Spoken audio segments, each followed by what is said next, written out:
All right. Here we are again for another episode of the Fall Podcast, and today's episode is with Blake Wallerman from Illinois.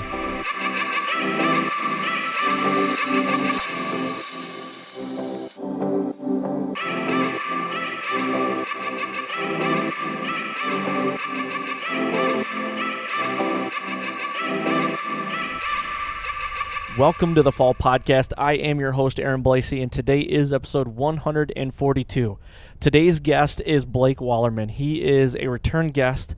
I had Blake on, I think, about a year and a half ago. It was episode number 61, I believe. It was about a deer that he named Kevin Bull that he chased for a while, and that's a really cool story, too. So I recommend going and listen to that as well. But today's episode is all about a deer that he calls the trashy buck.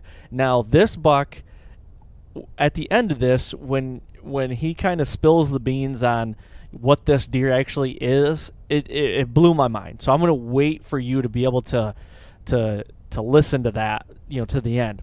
But what's cool about Blake to me is that Blake is really passionate about hunting, and he lives in Illinois, like I said, and he's got great ground, and he likes to get deer to a 5.5-year-old level before he pursues them.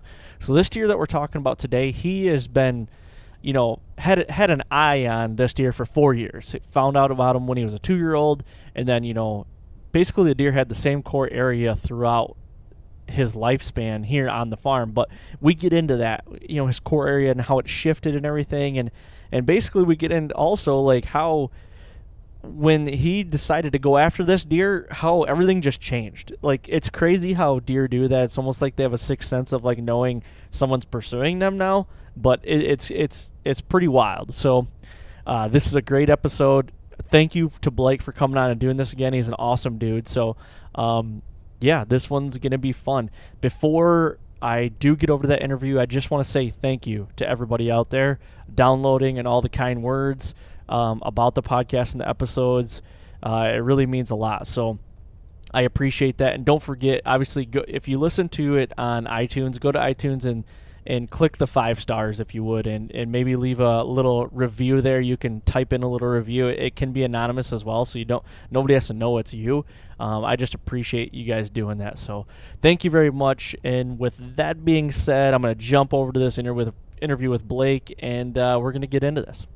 All right, welcome back to the Fall Podcast. Today we've got a return guest, Blake Wallerman. Blake, welcome back to the Fall Welcome back to the Fall Podcast, man. What's going on? Not much. Thanks for having me. Yeah, it's good to have you back on. Last time you and I talked was about Kevin Bull, the deer that the deer you were chasing there, and that was a pretty crazy story. Yeah, it was. It was. That was a fun one, man. I think that was episode 61. So if anybody has not listened to that, go back and listen to that. It was a cool story.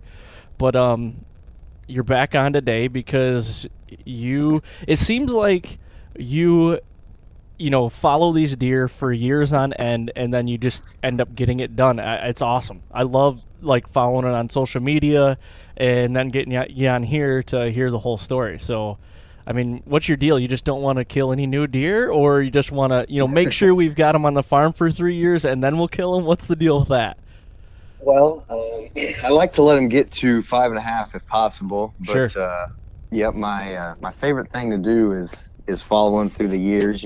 Try to find their sheds and figure them out over the years. And we have a lot of deer that hang around for a couple years, and I would rather kill a buck that I have history with that would score 150 than a random new buck that scored 170. It just means more to me to figure out a deer, and especially one that I've known over a set of years. Yep, definitely. Are you going to be passing up that 170 new buck then if it comes by?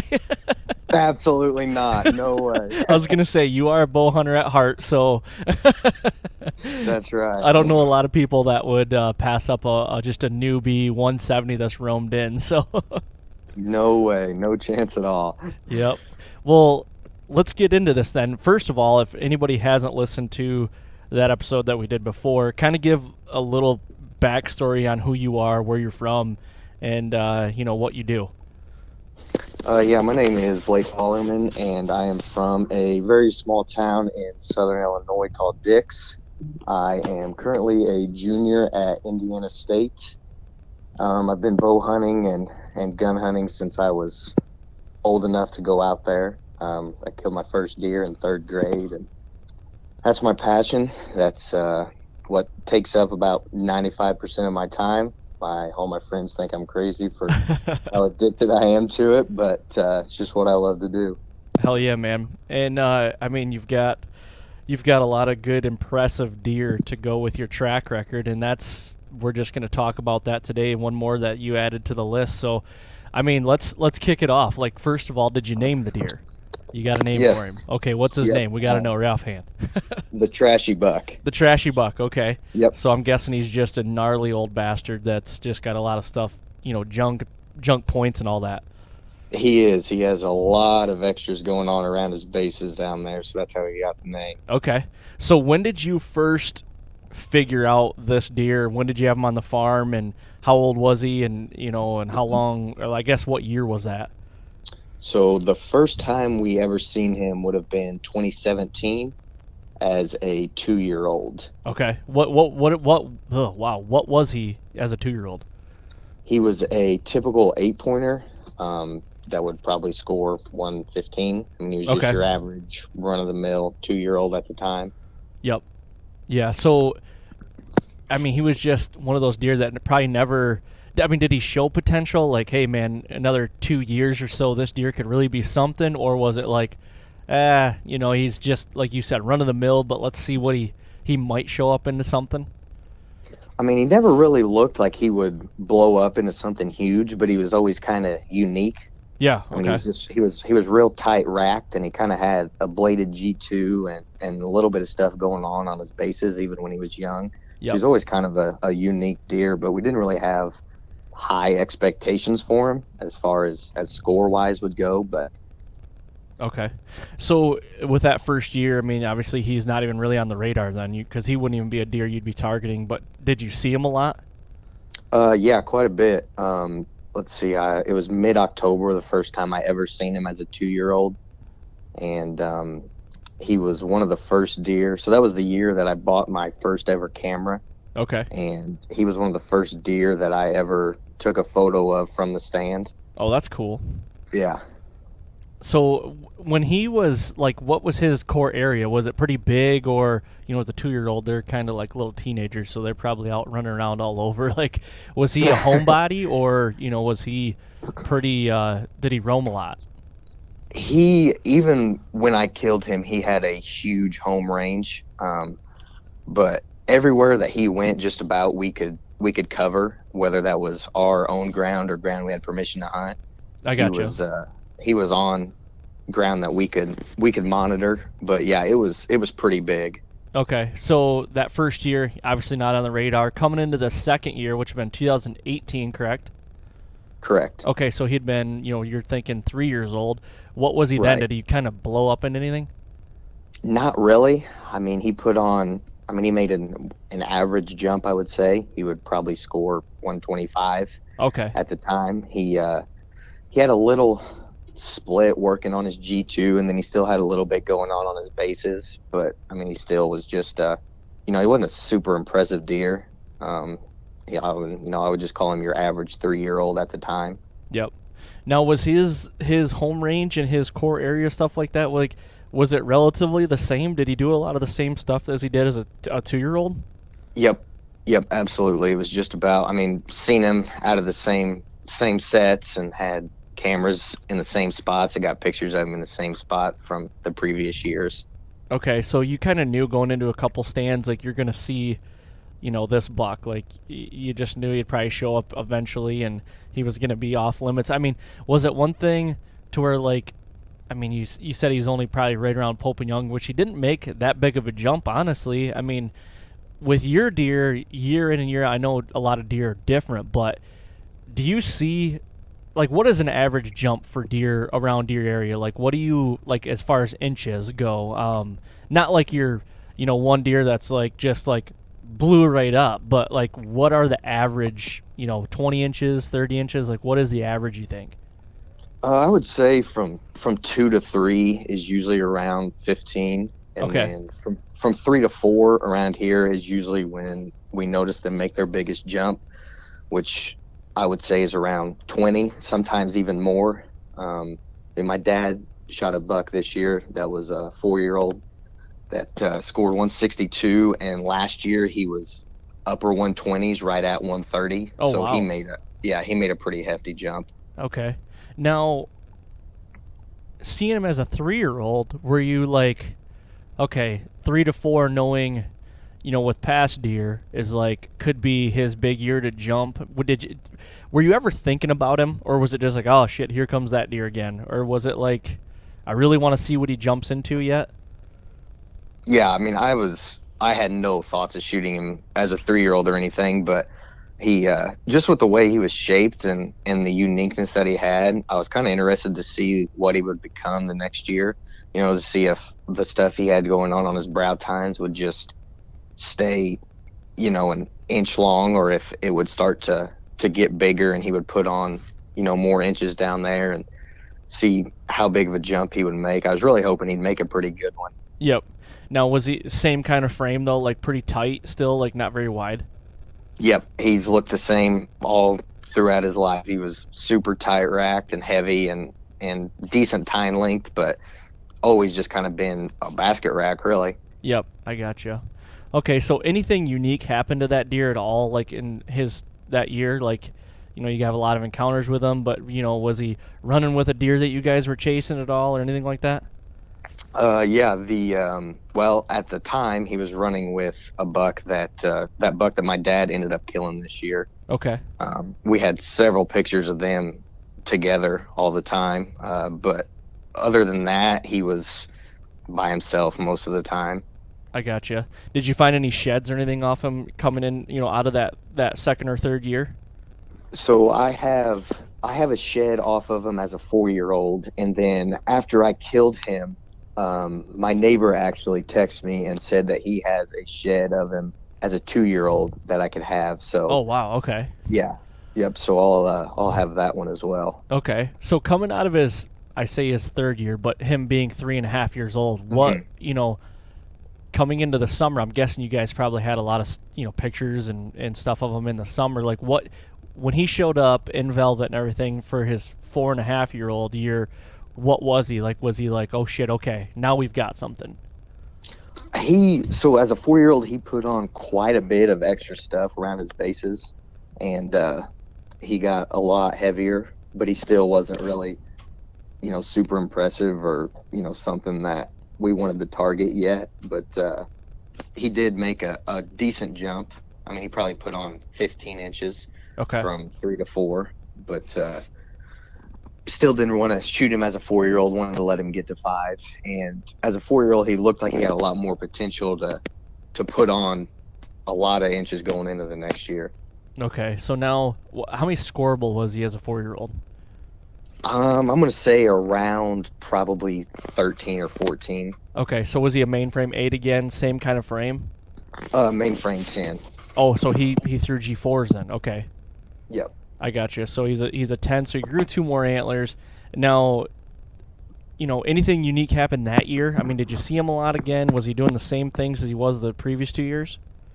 Yep. He was, just about the same thing. Seen him quite regularly. I mean, between me, my dad, and my brother, I bet we passed him 10 or 15 times probably. Oh, really? Okay. Yep. So now, I guess, I mean, a lot of people listening to this are probably like, man, they're passing a 4-year-old that's in the mid 140s, or could touch 50 as like a 13 point. Like, how do you get to that point? I guess, I mean, everybody's scenario is different. Like, I don't have a lot of the deer here in Michigan running around like you have there, but like, how do you get to that point where it's like, man, we're gonna let him go, and just, was it like an excitement, like the deer just didn't excite you, or what is that? How does that work? So when he was a 4-year-old, he just wasn't quite big enough or old enough really yet. And I was hunting a bigger deer. So, he just didn't really excite me yet. And I just wanted to let him get to another year. Yep. So that's why I didn't shoot him. I gotcha. So, I mean, obviously your brother and your dad are on the same page as well. I mean, if they're passing them up as, also. Yep. Okay. So, his 4.5-year-old year, you see him a lot. Were you ever worried about any neighbors getting a crack at him, or were the neighbors kind of on the same page as well, just passing him up? Oh, I was worried sick that he'd get killed. Now, Yep, did you ever, he, did anybody ever, your neighbors, I don't know how close you are with your neighbors or anything, but did anybody ever reach out to you like, man, I had a crack at this deer and, it just didn't work out, or like anything like that happen? No, I don't really talk to my neighbors a whole lot. Okay. They kind of, they kind of switch all the time. I mean, the ground around me has sold a couple times in the past few years, or got new leasers and things like that. So I don't really communicate with them a whole lot. So I don't know if, I mean, he could have been on their ground all the time and they seen him and wanted to kill him. I'm not sure. Yep. I gotcha. Do you think he was staying on you guys the majority of the time? I would say so, yeah. I mean, he definitely reached out to the neighbors, but he was pretty much on us quite a bit, or ground that we could hunt. Yep. Yeah, definitely. So now, what year did you kill Kevin? Was that 2018? Yes, that was 18. So this deer would have been his 3-year-old year, right? Yep. Okay, so when you were chasing Kevin, so we're going to go back a year. When you were chasing Kevin, did you see this deer a lot? Like, was he on the same farm, or was he running with Kevin at all? He didn't really run with Kevin, but I did see him a few times when I was hunting Kevin. It was kind of on the outside of his range a little bit. Okay. But, yeah, I seen him a few times when I was hunting Kevin. I gotcha. Okay, so coming into his 4.5-year-old year, you see him a lot. Did it ever cross your mind? Did you ever have any encounters with him? You were like, man, I mean, he is an impressive deer. Like, I'm just gonna end it right here.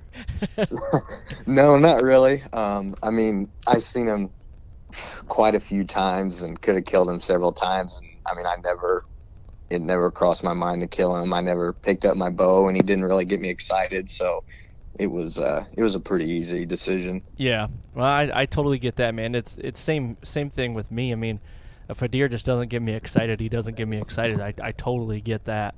I just think in your scenario and a lot of other people's scenario out in the Midwest too, like, a 4-year-old, like me, when I'm going out of state, I'm just trying to kill a 4-year-old. Like, to me, that's, Yep. You have a unique situation that not a lot of people have. You got your own ground in Illinois. I mean, one of the meccas out there in the Midwest, and you can allow those deer to get to that age, which is awesome. I think that's so cool. So, coming into this year, did you have any other bucks besides him that you were like really targeting and wanted to get a crack at? So coming into this year, so me, my dad, and my brother usually kind of just pick a buck each. Yep. And Okay. kind of target it. So we had the trashy buck, and then we had another buck that we called the 9. He was on the same farm as a trashy buck, and so me and my dad were kind of after both of them. The 9 is the buck that my dad ended up killing.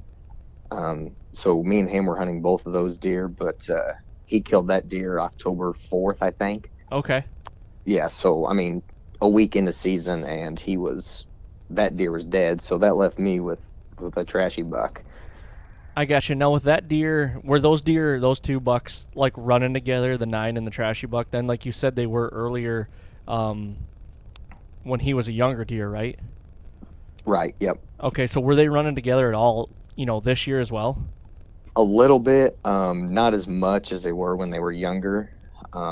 They kind of changed. The trashy buck's home range during the summer kind of changed this year.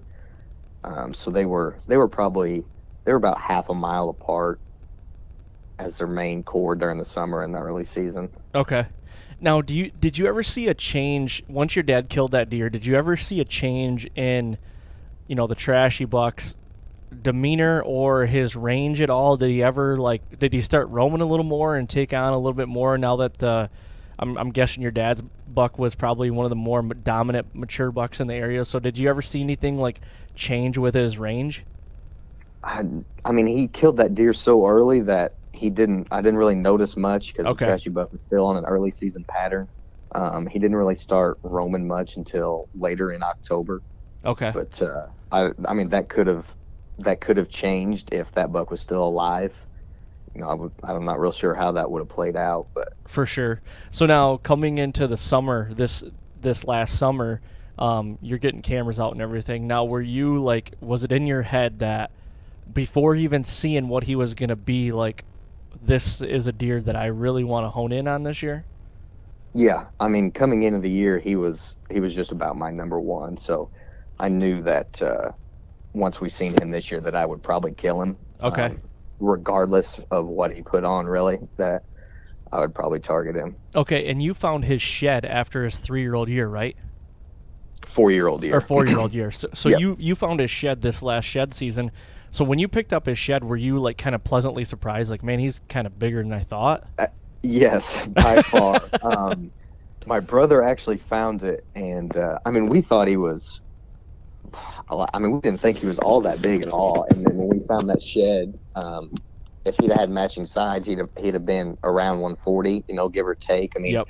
It's kind of hard to judge because of all the extras he's got going on. But I mean, he was 10 inches bigger than we thought he was. Oh, wow. Okay. So then you're probably thinking like, well, shit, you know, definitely I want to see the jump he's going to make. So, you know, Yeah. you found the shed, and you're thinking he's going to blow up into something a lot better this year. Now, like, you get your cameras out. When are you usually getting your cameras out around 4th of July, or is it one of those, you know, you keep them out all year kind of things? And we keep a lot of them out for a majority of the year, but we start putting a majority of them out during June, Okay. July for sure. Yep. And now, how long did it take him to show up on camera? So we didn't have a picture of him until I think August, but we seen him. I mean, we seen him just about every night during the summer out in the bean field. Oh, really? Okay, so you Yep. even had tabs on him just by glassing. Oh yeah, yep, absolutely. Okay, so when did you lay eyes on him for the first time as a 5-year-old? Sometime in July. Okay, now what did he look like? He made a pretty good jump. The first time we seen him was right before dark, and so it was kind of hard to tell exactly what he looked like, but we knew that he had super good mass, and that he had a lot going on around his bases, and that he had put on quite a bit of inches. Okay, so you saw him like last light, so you probably didn't really have a good indication of what he really was, other than, you know, being massive. Like, was his frame the same, still tight, still like kind of carried the same frame, it just adding things on, I guess? Yep, pretty much. He had the same exact frame, and he was still super tight and massive, and had a lot going on his bases, but we couldn't tell exactly what all he had going on down there, just because he was so tight, so everything kind of hid. And then the first time we seen him, we couldn't get a super good look at him. Yep. So now, was he in the same area when you started seeing him in the bean fields as he has been the last 3 years? Pretty close. It was a little different. You could definitely tell that he was kind of in a different location than that other buck that my dad killed. Yep. They had been running together during the summer, and then you could tell they switched. So you're thinking, like, coming into his 5-year-old year, he probably got a little more dominance on him, and probably was like, didn't like hanging around other bucks, probably, do you think? Yep. I got you. So once he shifted and you saw him, did that tell you guys that you needed to shift your focus on, you know, a different part of the farm and get cameras in different areas, or, you know, what was your game plan? Yeah, a little bit. I was really hoping that when we seen him out there, that his core area was going to shrink a lot, and Yep. that he'd be a lot more patternable. But that definitely was not the case. But yeah, I mean, we kind of shifted focus a little bit. That was just about the only deer that I was monitoring, really. So almost all my cameras and my focus was going on to him. Okay. So coming into October, I'm sure you got a lot of camera pictures of him, you know, as he shedded out and everything. And did you ever get a really good look at him and figure out like what he was, like how many scoreable he had, and and get a good indication of what his antlers look like? I got a picture of him through my spotting scope. That's pretty tight when he's in velvet, but he's just got so much going on down there that we couldn't really tell. Yep. Exactly what he had going on and how many points he had. I mean, we thought he was around like 14, 15 points. Okay. And we thought he was like upper 140s total inches. Oh, so you didn't even think he jumped even that big from the year before then? No, maybe 10 inches we thought. Okay. So you're thinking same old story, but he's a good deer. I mean, he's 5 years old, he's mature, but kind of same old story from the last 2 or 3 years is he hasn't really, really jumped significantly, like you would normally see in a lot of other whitetails. Right, yep. Okay, so now coming into October, did you have a pretty good indication of where he was, and did you just dive right in? Well, so there's a spot that we have a camera. It's like a funnel with like an old logging road that goes through it. And we normally don't ever go in there until November or late October at the earliest. But we had a camera on it, and it was super close to where he was coming out in the bean field. And he was still coming out to that bean field quite a bit.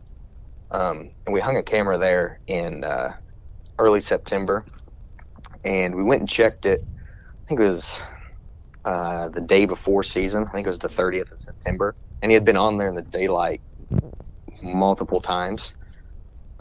So I thought that I had a pretty good chance of killing him early. Yep. And so I got home from school. I couldn't hunt opening day. I had class. I got home from school October 1st, and I drove by a bean field and seen another buck that I wanted to kill out there in that bean field. A new buck? So it was, we had pictures of him, but he wasn't my number one. I just thought that he was going to be easy to kill. Okay, I gotcha. So I decided to hunt him October 2nd. And then the next time I went down there and pulled that card on that road down there, Trashy Buck was down there in daylight on October 2nd. So if I had just went and hunted him like I had originally planned on doing, I would have killed him October 2nd. So how much did he shift then from, from that bean field to that road? Like, how far is that? I would say about 400 yards probably from that bean field to that road. He was definitely bedding super, super close to that road. Okay, so when you got that picture, it was probably a light bulb moment, like, okay, he's not going to be in the bean field anymore, and he's more sticking close right to bedding. Yeah, that road was just a where he was traveling to get to that bean field, but he was coming to that bean field. He wouldn't make it there by dark. Yep. So he was just traveling through there in the daylight still because it was so close to his bedding. Yeah. So, and that's what probably told you too, like, he's got to be bedding close because I got a lot of daylight photos of him right here. Right, yep. Now, did you have any sets right in there? Yes. We have a set on both sides of that logging road, one for an east wind and one for a west. Okay, so now the game's on. So, like, what do you think in here? Like, it's still first week of October, right, when you found these pictures of him? Right, yep. So how much time did you put in those stands, or did you have a different plan? So I actually hunted it pretty hard the first 2 weeks of October. But he switched his pattern and went nocturnal. Yep. Then beans turned yellow, and so he changed his food source and quit going out there. So then kind of in mid-October, we kind of had a lull where we didn't have a picture of him for a while just because of his pattern switch. And isn't that weird, though? Like, the last 2 years, you see him all the time, you get pictures of him all the time, and now the year that you hunt him, and then you want to get after him, he's, like, gone. He's like a ghost. Isn't that weird? Oh, yeah. It's frustrating. That's the fun part of it. Yeah, it is, definitely. So, with him switching, did you think, like, okay, I'm only into the first 2 weeks of October here, I really don't want to blow him out, or are you like, I got to stay on top of him? So I quit. I still hunted him mid-October, but I wasn't near as aggressive. and I just kind of hung back a little bit, and all the pictures that we were starting to get of him again in October were from 11 p.m. to 4 a.m. So he wasn't really day walking anymore. So I still kind of hunted him, but I wasn't very intrusive at all or real aggressive with him. Yep. Now, what was your, like you said, you were kind of hanging back. Like, hanging back, were you like kind of closer to food and or like what was your hanging back? I guess, like, what was your plan? Yeah, just spots that are easy to get in and out of, where I could see a long ways on food sources, to where I wasn't gonna, blow out a bunch of deer, or take a risk of bumping him. Okay. And then you never really got to a point, do you think, that where you felt like you could move in tight? Not really. Just because, we didn't have any daylight pictures of him for quite a while. And there's a couple cold fronts that come through where I got a little more aggressive and hunted a food plot, and that I thought that with a cold front might get him up on his feet, but it never did. Okay, so I guess you never saw him from the stand, never encountered him then? Well, not during October, no. Okay, so coming into November, when did things change? Like that latter part of October, usually they're up and moving in daylight more because of the does, but like when did everything change and he started showing up in daylight then? So I started hunting him super hard the first week in November. I never seen him. We had a few daylight pictures of him. I don't know, I think maybe like the 5th we had a daylight picture of him. So things were starting to heat up a little bit, and then I left on, I believe, the 8th I had a film job in Iowa. So I left, I think, the 8th of November, and I was gone for 5 days. So I didn't hunt here at home at all. And then when I got home is when things really started to heat up with him. Okay, so as far as heat up, like, did you see him on the hoof yet, or was it more just all cameras are lighting up in daylight? Both. So I got home, I think it was the 13th of November, and that following morning was the first time that I seen him from the stand. He was searching hard for a doe. And then I seen him. I ended up seeing him a total of, I killed him on the 7th encounter that I had with him. Okay, so now to go back a little bit, what did you do, like that first morning there, or first day that you saw him in the stand? What was your stand setup? Like, were you on food? Were you on bedding? Did you get aggressive? Like, what was your thought there? So I was actually hunting the same spot that I was hunting him in early October, there on that logging road funnel. Okay. And I seen him about 10:30 in the morning. He was cruising for a doe, and he went up into a thicket where a lot of does bed. And I figured that if he went up there and he didn't find a doe, that he would come back by down that logging road, looking for another one. Yep. But I never ended up seeing him again. So I assumed that he found a doe up there. And so the next day, I really wanted to get up there in that thicket where he ended up going, but the wind was wrong. So I hunted the same stand again the next day, and I did not see him. And then the day after that, the wind switched, and I was able to get up there in that thicket where I figured that he had a doe. I figured he was locked down up there with a doe. Okay. And so, it's like super thick. Like, there's a logging road that runs right through the middle of it, and that's the only way to get in and out of there. And we got to stand in there, but you can't shoot past 30 yards in there. Yep. It's huge, Russian olives, and it's super, super thick. And so I got up in that stand on the 18th, and actually had him at about 35 yards locked down with a doe. In that thicket? Yep. Okay. Yep. And never could get a shot on him. He that doe come running in. He was behind her, and they were at 35 yards, and I was looking at him through my binoculars through the thicket. I could barely see him. Yeah. Yep. So that made me sick. So in that scenario, you said you had a stand up there, but did you hunt that stand, or did you take a stand in and just do like a hang and hunt? I hunted that stand. Okay. So now you're thinking like, okay, that's huge to have though. Like, a thick area like that does like to just hang out in. I mean, I'm sure if you would have just parked your ass there, and you probably did. I'm just saying, like, I did. Yep. Yep. Like you're probably thinking like, it's only a matter of time. Really, I just got to be here when as much as I can. Now it's just like seat time. Is that what you're thinking?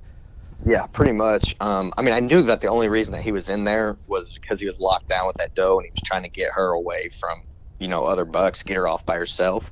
Right. So he had been with that doe for 2 days, and then it was the third day that he was with that doe when I seen him up in there. So I knew that he was going to be breeding that doe fairly quickly, and then he was going to be looking for another one. So I was really hoping he would just find another one in there, and he would hang around in there. Yeah. So I just camped out in that tree for the next 3 or 4 days, I think it was. Okay. Did you ever see him again? I did not. I seen a 4-year-old high 130s, 140-inch 9-pointer that I was super tempted to kill. 140-inch 9? Yep. God, that's a big 9. That's a big deer. Yeah, he tempted me pretty good. Oh, man. So you didn't lay eyes on him. You got all these bucks showing up because obviously you're right where all the does want to be, it sounds like. What was the story going into like the latter part of November then? Because your gun season, when does your gun season come in? Like end of November, early December? Yeah, so we have 2 gun seasons. We have first season and then second season. The first season comes in the 3rd weekend in November, I think it is. Okay. I don't remember what day that was, but I was a nervous wreck that I wasn't gonna kill him before gun season, and he was gonna get killed. Yep. So I hunted that tree up in that thicket for the next couple of days. I never seen him. Did you? Okay, then, I got a question for you. Did you ever think okay. you were burning that stand out, like hunting it, sit after sit? Yes and no. Okay. The wind was right, and then I never bumped any deer getting in and out. That was my main worry. But I got in and out of there clean every time I hunted it, and I never busted anything out. So I was pretty confident that I hadn't really, done any harm. Sure. But after I hunted that stand for a few days and I never seen him, I figured that he had went on a search for a different doe, and that's what happened. We got a cell cam pic of him quite a ways from there looking for another doe. And so I went and started hunting that stand a little bit, and I didn't see him out of that tree. And then in the next, I think it was 3 days later, I went back to that same spot that I was hunting during early season, and ended up seeing him again.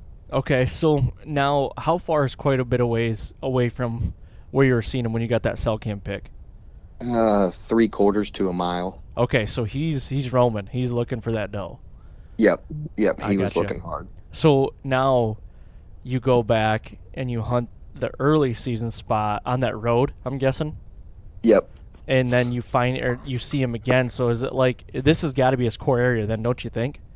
Right. Yep. I seen him again. He was locked down with another doe on a ridge, on a super thick ridge that had been logged. Yep. He was locked down with her. So I seen him one morning, and then he took her up further up on the ridge. And that evening, I slipped in there where I seen him that morning and hang and hunted, and didn't see him there. And then the wind switched, so I hunted a different set, and the day that I hunted a different set, I seen him with another doe underneath the tree that I just come from. Oh my gosh. Yeah. Just cat and mouse, man. You're playing the chess game. Back and forth. Yep. So now, like, what's your thoughts there? Because I've been in that situation. I've been in it, hunting a big deer. My big deer in Iowa last year was kind of the same thing. It's like you see him under one tree, you got to be in there, you move, and then he comes under the tree that you've been sitting in, and it's like, Jesus, you just want to, like, jump out of the tree, basically. So, like, what was your thoughts? Like, man, I just got to pick one and go with it, or, what was your game plan? Yeah, so I just figured that I'm like, if I would just pick a tree and hunt it, I would probably kill him. But the problem was the wind switched all the time, so I couldn't do that. Yeah. So I had to hunt several different spots. But that's the thing about trying to kill one deer during the rut is, they're running so rampant trying to find does that they're not really patternable. You just got to be, right place, right time, and Sure. be in the tree. So I just kind of assumed, or I hoped anyway, that that a doe would happen to stumble by, or that he would come by cruising for a doe. I was just hunting spots that he was using, to go from one side of his area to the other, just hoping that he would either be cruising through there looking for another doe, or that one would bring him by. Yep. Did it ever come to a point where you were like, I need to stop jumping around, like I just need to hone in on this specific area and just let it happen? Yep. That's actually how I ended up killing him. Later in November, I was hunting, and my brother, he was driving around, scouting, and he's seen him, right by our house. He's seen him crossing the road right in front of him. And so I went and hunted a stand where we had some daylight pictures of him, and seen him again one morning. And then, so I just kind of decided that if I was going to kill him, it was going to be out of that area right there. Yep. Okay. But gun season's coming too, right? So you're probably, shitting bullets, like, please stay here. Don't roam anywhere. Yep, I'm a nervous wreck. Yep. So coming into the first gun season, did you gun hunt that first season? I did, yep. Any luck then?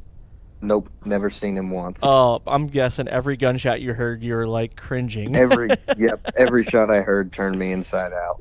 Oh, were you ever like trying to figure out, after that gun season, like, okay, or did you ever get pictures of him? Because your gun season's only 3 days long, the first season. Yep, right. Yep. So did you ever get any pictures in those 3 days, or get verification after gun season that like he's still alive?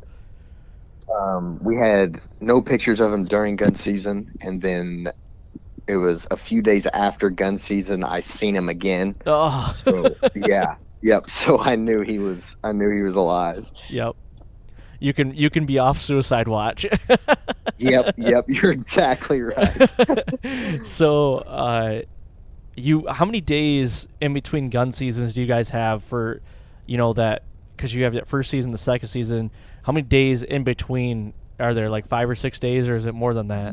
So there's a week in between them. So it's gun season, and then you got a week with a weekend, and then it's the second gun season's the weekend after that. I gotcha. So you're probably like, I need to get back out there and get really aggressive now with the bow. But is the rut still kind of going on at this time now, latter part of November into December? It is, yep. I mean, it's not quite as heavy as it was, but it's they're still cruising a little bit and bumping does around. Okay, so what was your game plan? Get right back in that early season stand that you thought and just hope for the best? The last time, where my brother seen him was right by our house, right by a field. And there was a lot of does that come out in that field. And so that I figured that the late does would be coming in the heat, and he'd be out there, bumping them around, checking that field hard for does. And then those does bed right off that field. It's there's a super thick draw right there. So that's where I was hunting of a morning, hoping he would be in that doe bedding area. And so one morning I seen him. He was out in that field bumping a doe. And the following morning I went to hang and hunt where I seen him the previous morning. And I turned in the field to park our bad boy buggy, and when I turned into the field, I my headlights are in the field, and he was standing in my headlights. Oh. Yeah, right underneath the tree where I was gonna hunt. Oh my gosh. Yeah. So that didn't work out. So I backed out and crawled back in that stand that I had been hunting of a morning, because he was about 175 yards from that tree. Okay. And most of those deer that are in that field come by that tree. They come down into that draw. And so I had a really high hopes that I could probably kill him that morning if I could get in that tree without bumping any deer off. Yep. And I did. So I got up in there, and as soon as it got daylight, and I could, start to see a little bit, I seen him up there on the edge of the field with a doe. So now, is he still bumping her? Like, still getting... He is. Okay. Yep. I mean, he's chasing her around and grunting, and he's hard after her. And this was... Is this around Thanksgiving or after Thanksgiving? This is after Thanksgiving. This is about the 27th or 28th, probably. Okay. I gotcha. So... Go ahead. That doe ended up taking him across the field, completely opposite of what 95% of the deer do. Just when you think you know everything about deer hunting, you know nothing. It's so yes, humbling. You're exactly right. Yep. So when he runs away, I mean, are you thinking like, oh, I can get down probably now? I know he's, the other part of the county. So he went across the field with that doe, and I figured he was on the other side of that field. There's not much over there at all. That's why a lot of the deer come to the side that I was on. There's just a little brushy draw, and I figured that he took that doe down in there, and then he was just going to hang out in there for a few days until he bred her. So I just ended up hanging and hunting where I originally planned on that morning, where I seen him, and just hoping that doe would come out in that field and feed, and that she would drag him out there. Yep. And did that ever happen? It did not. So I didn't see him for another couple days. I think it was 2 days later or 3 days later. I actually seen him again out of that tree one evening across the field. It was the day before our second shotgun season started. Okay, so you're like closing time here. Gotta get it done. Like, you dodged one bullet, now I gotta get by this next one. Yep. So, did you get on him that day then before shotgun season? You know what? What's that? What'd you say? I said, did you get on him the day before shotgun season there, the second one? So I just seen him across the field, and I mean, there's no possible way to get on that other side of the field with the direction the wind was out of. Yep. Okay. So I just I had my gun the next 4 days, so I had pretty high hopes that if he would come out in that field, that I would be able to kill him with my gun. Okay, so now are you thinking I just got to sit on this field edge and he'll show up eventually? Yep. The last time I seen him, he wasn't with that doe anymore. He didn't have a care in the world about a doe. He was just on a straight food pattern. Yep. And he was super run down. So I was hoping that he would just start coming out in that field, eating every night, and try to regain some weight. Okay, so coming into the second gun opener, you get on that field probably in the morning, I'm guessing. And What happened that morning? Seen a bunch of deer, but didn't see him. And then that evening was about the same. I mean, I'm seeing around 30 to 40 deer in this field every night. I mean, they're packed in there. Yep. And there's a couple decent bucks, but nothing to interest me. I mean, it was, especially with my gun, only having, I mean, I had a landowner's gun tag, so it was just our ground. Yep. And if I'd have killed one, I was done for the weekend. So it was him or nothing. Right. And what kind of field is it? Is it cut bean field, cut corn field? Cut bean field, yep. Okay. Not tilled under, I'm guessing, because all those deer are still piling it. Yep, there's a lot of volunteer green stuff growing out there. I'm honestly not sure what it was, but that's why they were out there. Okay, so coming into that night, you said you saw a lot of deer, but not him. What about the second day of gun season? The second day of gun season would have been the day that I killed him. Okay. He, So morning, you get into the same stand. You're thinking. Yep. Hunt the same stand that morning. Seen several deer again, but nothing. Not him or nothing. So at this point, seeing. At this point, you're probably thinking he's dead, right? I'm guessing. I mean, it's in the back of my head. You don't want to come to grips with it, but it's like, okay, Right, he's probably yeah. gone. Because I'm guessing you're probably not. I hadn't heard. You're not checking cameras, probably. Not really, no. Yeah. And you hadn't heard of anybody killing that many shots. Okay. And so I wasn't too, skeptical about it, but you know how it goes. Every time you hear a shot, even if it's a mile away, you think he got killed. Yeah, he chased a doe over to the county north, and they just shot him. Yeah. So you see a lot of deer. Are you sitting all day, or is it just like a morning, evening deal? Just a morning, evening deal. I mean, I was sitting late into the morning, and then I'd get back in there early of an evening, but not all day. Okay, so when you get, what's the weather like, too? Are you cold? You got any snow or anything? No snow. It's around 40 degrees. All right. So do you have high hopes? Like, man, it's because that's kind of warm, to be honest with you. I mean, for December, too. So, like, hopefully, are you a little discouraged maybe?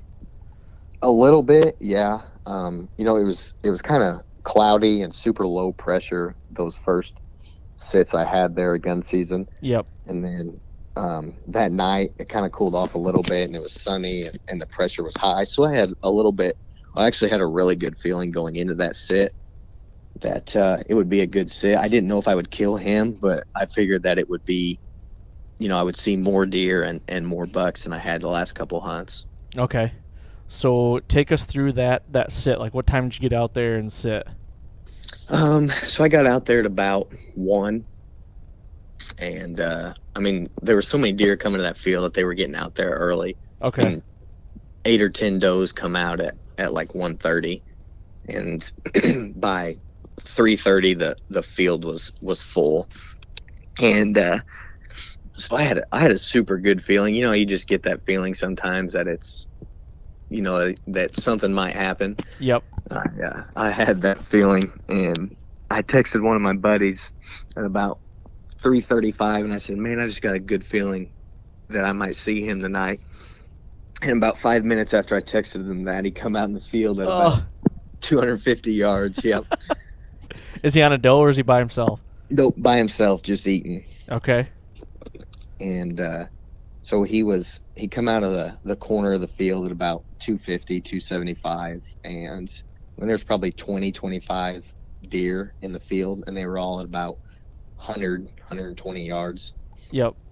And most of them come out the same spot that he did, and then they just feed out into the field and go in at about 100 yards. And so that's what he started to do. I figured that he would just mill around and eat around until he got out there to them. Yep. And that's what he ended up doing. He got I was going to let him get as close as he could get. I was really hoping that he would get 100 yards, and I'd just shoot him at 100 yards. Yep. And they were eating around, and a stupid house cat come out into the field, and a couple of does got kind of, how they do, they get kind of nervous. Oh, yeah. Flip their tails up and high step around, and he was at about 140 yards at this point, and he started to get a little nervous, and so I decided to kill him right there. I'm like, I'm not letting him, get away. Right. Now, even with a gun, I mean, how nervous were you? I mean, this is 3 years of built up, history. Right, 4. Or 4 years. Okay, 4 years. Yeah. Yep. When I seen him, I was about to have a heart attack. But once he got in range and I knew that I was going to get a shot on him, I calm myself down.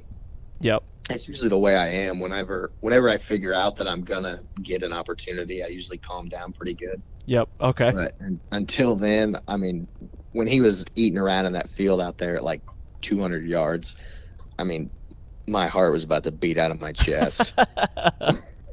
Oh man, I got the same way this year with a gun in Kansas when I killed that that big deer there. Dude, you would have thought I shot him with a bow. It was crazy. I love that feeling. I'm glad I still get that feeling. Oh yeah. Yep. So you shoot him.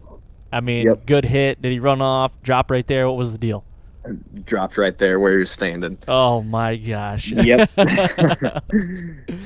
Oh, so I mean, you get down. You're probably texting your dad, calling your dad and your brother and everybody.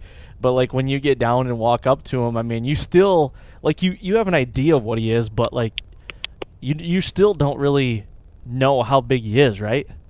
Right. Yeah. So when I killed him, I called my dad and my brother before I got down, and my dad met me at the base of the tree, and then we walked over there together. And when I got down there, he had a lot more going on than I thought he did, and he was a little bigger than I thought he was. Oh my gosh! So what? Like, how many scoreable does he have then? 20. Holy shit! He's got 20 scoreable. Yep. Okay, and then, I don't know if you've gotten him scored yet or not, but you thought he only probably coming into the year grew, 10 inches or so, but like, what did he tape out at?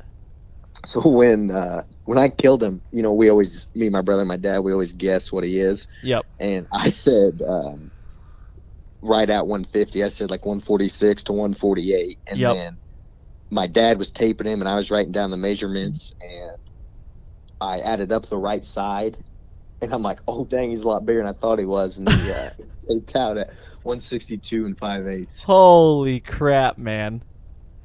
And how wide is he? He's only, 14 inches wide? 12 and a half. Holy shit! Yeah, literally a basket rack.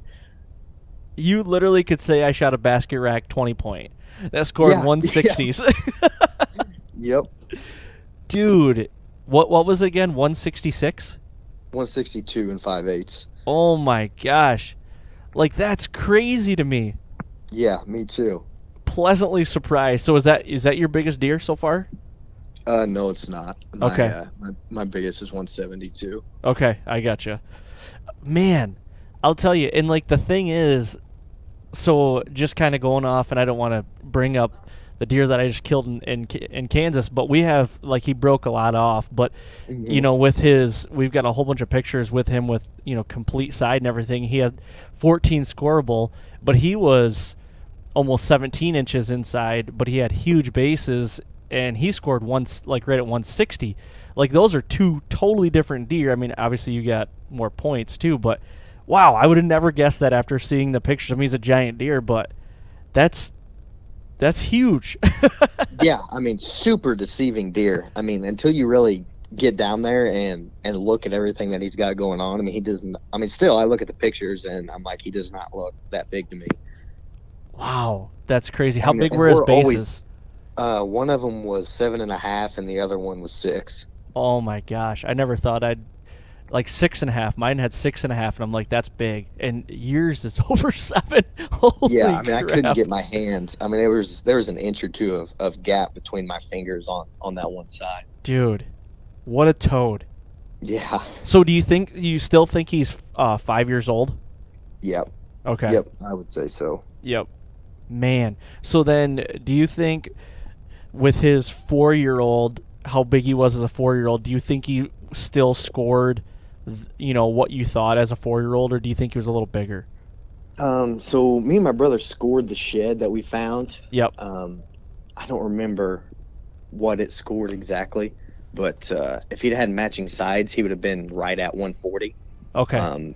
So he made a pretty good jump. Yep. So he put on 20, probably a little over 20 inches. That's crazy. Yep. That's Which we didn't awesome. think he did. I mean, we thought he put on, 10. Yep. Well, good deal, man. Well, I appreciate you coming on and doing this again. And like I said, hopefully we'll be doing this here soon again. Yep, absolutely. I hope we are. Well, good deal, man. Good luck the rest of the season, and thank you very much. Yep, thank you. All right, there you have it. Another great episode. Super excited about that one. I mean, a deer that's 12 inches wide, I mean, literally a basket rack 20-point that scores 162, that is unbelievable, unheard of. Like, anybody out there that is listening to this podcast, if you have a deer like this or a unique deer like that that's just, unheard of, shoot us a DM on Instagram or on Facebook. I'd love to see the pictures of it, and we'll share them if you guys don't mind.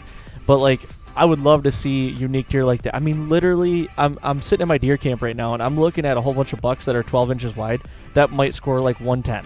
Like, that's your run-of-the-mill 8-pointer. This deer scores 12. He's a 12-inch wide deer, scores 162, and he's a 20-point. I mean, come on.